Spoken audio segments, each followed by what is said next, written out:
Welcome to the show. I'm David Pakman, and it's our first program of 2010. It's the week of January 6th. Please visit our website, midweekpolitics.com, and of course, sign up for the newsletter. Lewis, I know you predict big things for 2010, and I don't think we had the flu on the list for early 2010, but I think we'll assume that you don't have the flu. I hope you're not going to give anybody any kind of weird bug. I know you refuse to get vaccines, which I just hope it's not all related.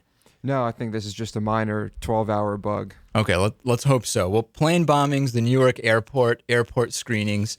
The big news today was that AbdulMutallab, this, I guess we could call him the underwear bomber, for lack of a better term, underwear bomber, plane bomber, the chemist, some are calling him, since he was mixing all sorts of chemicals on that Delta Northwest flight.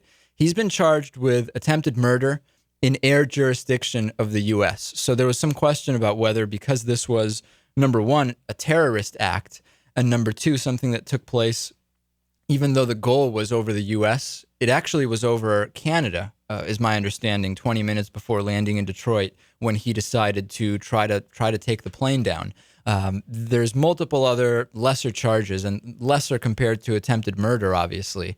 And we know, we'll see where this goes. And we know, Lewis, there's a lot of people who say that any of these types of cases should not be tried in the U.S. in a regular court, right? They should be tried in some kind of criminal court. There should be, it should be allowed to use methods such as waterboarding, which are not legal, and which it has been made clear by the CIA that they are not on the list of approved methods.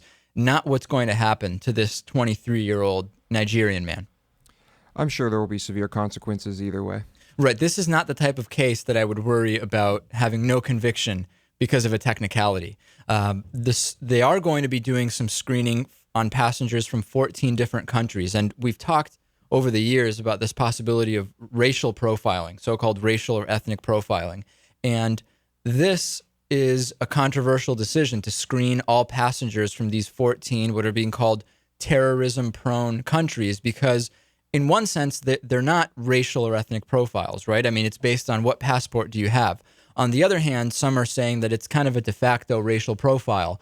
Who is going to be coming? 99% of the people coming from Yemen are going to be of what race, right? I don't know. I don't legally. I agree. This is not racial profiling, but I can see where this is not going to be as simple as some are making it out to be. Right. It's a simple matter of the security of those airports not being up to par. That's right. Well, that's a whole other argument, which is some are saying that any flights that are going to the U.S., even if they're from other countries, some are advocating for having American TSA agents at those particular gates. So the passengers that are flying to the U.S. would go through some kind of screening that is more regulated from within the U.S. So 100% of the passengers from these 14 countries are going to be patted down. They're going to have their carry-on searched. And there may be, when it's available, they have this advanced imaging or explosive detection technology where it's basically like seeing through your clothes, essentially is what it is. The countries on the list are Cuba, Iran, the Sudan, Syria. Also on the list, Afghanistan, Algeria, Iraq, Lebanon, Libya, Saudi Arabia, Somalia.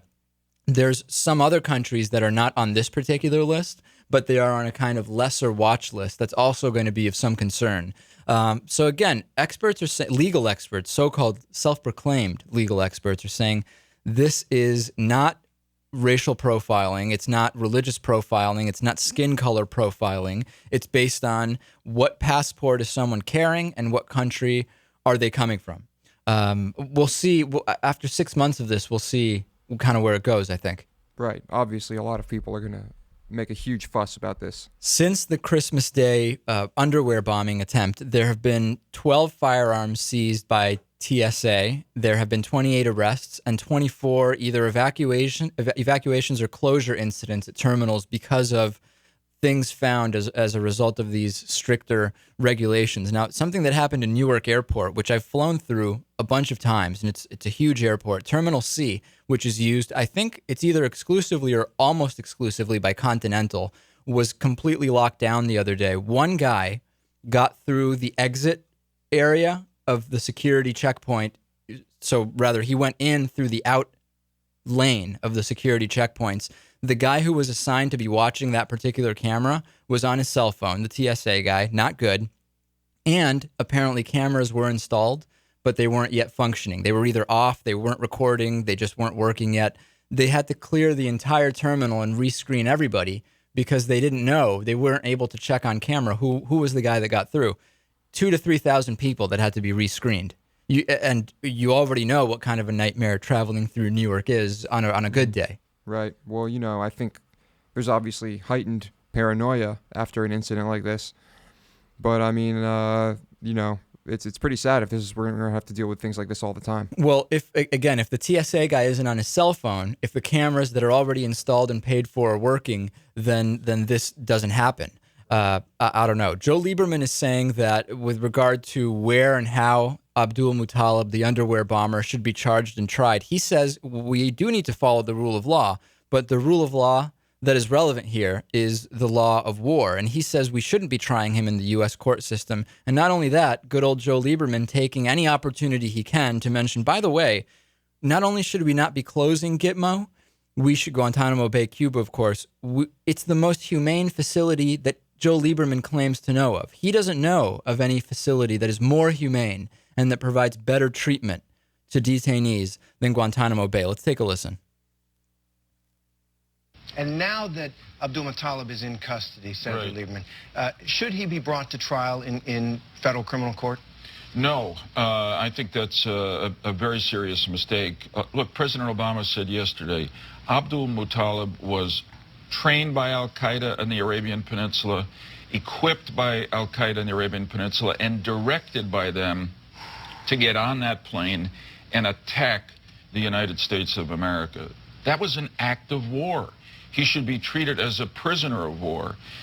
He should be held in a military brig. And in fact, he should be questioned now and should have been ever since he was apprehended for intelligence that could help us stop the next attack or get the people in Yemen who directed him to do what he did. So, yes, we should follow the rule of law, but the rule of law that is relevant here is the rule of the law of war. And I agree. Okay, and he goes on. We just, when Joe Lieberman gets going, it could be a 15-minute clip. We just don't have the time to hear his ranting and raving, but he does go on to say we shouldn't be closing GITMO, and we also should be, there's no more humane place to hold people than Guantanamo Bay. If Guantanamo Bay, Lewis, is the top standard for humane holding cells, I don't want to see what the bad places look like, right? Right. There have been a lot of people who have come out of the woodwork and described in detail the things that happened at Guantanamo.